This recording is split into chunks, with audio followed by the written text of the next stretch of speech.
Alors bonjour chers souscripteurs de la Nouvelle France Libre, j'espère que vous allez bien. Donc, vidéo sur le baromètre trimestriel de l'expatriation. Une vidéo qui est très attendue, vous êtes beaucoup à me la demander, je la repousse parce qu'il faut du temps, voilà. Et donc c'est la deuxième édition. Alors au début je voulais faire un baromètre mensuel de l'expatriation, et puis je me suis rendu compte que c'était vraiment trop de travail à ce rythme.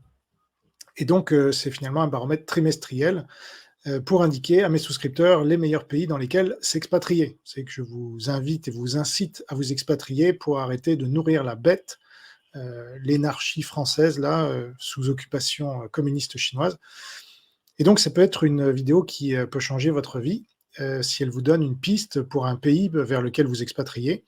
Et donc, cette vidéo, pour laquelle je travaille plus que la moyenne de mes vidéos, vaut à elle seule, je pense, la souscription de 3 € par mois ou 9 € pour avoir accès au premier baromètre en juin, avec les 10 premiers pays que j'avais identifiés. Donc là, j'ai sélectionné 10 nouveaux pays où il me paraît qu'il est mieux de s'expatrier qu'ailleurs, justement, mais ensuite j'enquête pour vérifier et mettre un chiffre, alors qui est toujours qui n'est pas arbitraire, parce qu'il est quand même argumenté. Alors, c'est jamais un chiffre parfait, ça n'existe pas, mais au moins ça donne une meilleure idée que comme ça, le sens du vent, etc. Là, on rentre dans le détail sur des critères objectifs. Donc je vais les comparer et je vais pour ça utiliser une dizaine de ces critères objectifs. Est-ce qu'il y a une communauté française présente ou pas? Est-ce que la langue française est promue ou pas? Hein, ça compte. Surtout quand c'est des pays où ils ne parlent pas anglais, c'est quand même important. Quel est le niveau du pouvoir d'achat? Quel est le niveau militaire? Voilà, parce qu'on se rapproche de la guerre mondiale officiellement déclenchée, donc il faut savoir où se situe le pays à ce niveau-là.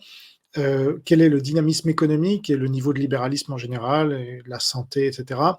Quelles sont ses perspectives de ce qu'on peut savoir ou imaginer par rapport au camp qu'on connaît? Est-ce qu'il fait partie du camp occidental? Mais là, j'ai choisi que des pays qui font partie du camp occidental, évidemment.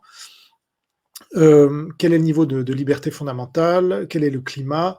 Le niveau d'islamisation et le risque de guerre.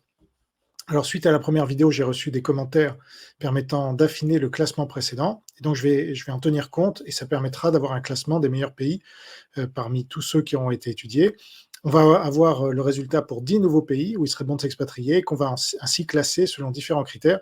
Et on va pouvoir les comparer avec les 10 premiers que j'avais choisis pour le premier baromètre. Alors, c'est parti.